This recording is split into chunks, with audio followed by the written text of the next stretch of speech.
The turkey was dry, the room colder than the November air outside. My father's voice cut through the clinking of silverware. "All you do is take. You've never given this family anything." Silence. My fork hovered mid-air. Eyes shifted to me, then down to plates. I swallowed. Not the food, the urge to answer. Instead, I folded my napkin, set it neatly beside my plate, and stood. No one stopped me as I walked out the door. It's funny, I used to believe family was unconditional, that no matter what happened, blood would keep us tethered. That belief died the day I learned the truth. They never saw me as family. They saw me as a resource. When I was 19, I got my first job in finance. By 24, I was earning more than my father ever had. I didn't flaunt it, I just quietly picked up the bills. Mom's medical expenses, Dad's mortgage, my sister's tuition, even the groceries they pretended they paid for. They never asked outright. They didn't have to. Guilt is a leash, and they knew how to pull it.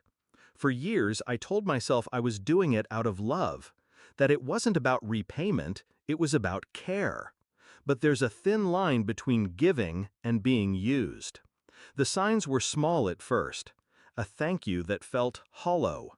My name missing when my father bragged about how he kept the family afloat.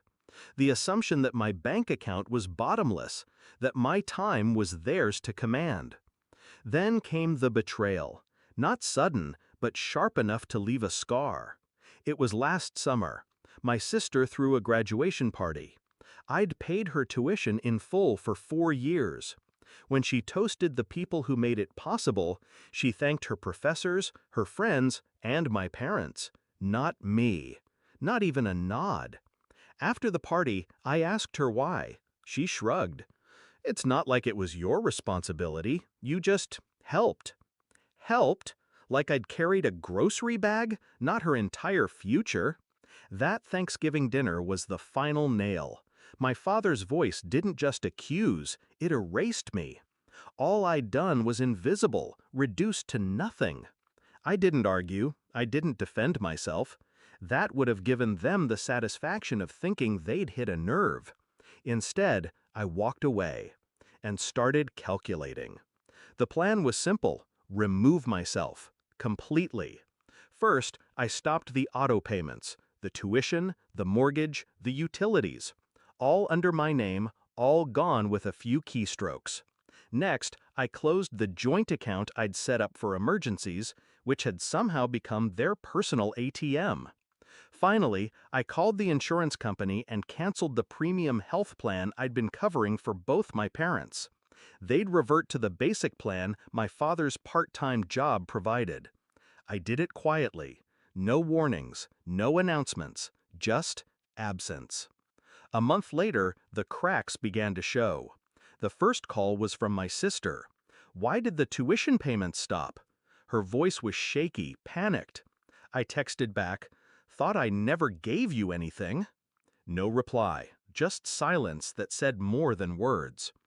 2 weeks after that, Mom called. The insurance wouldn't cover her medication, she said. "They say the plan changed," she said. I cut her off. "I'm sure Dad will take care of it. He said I've never given this family anything, remember?"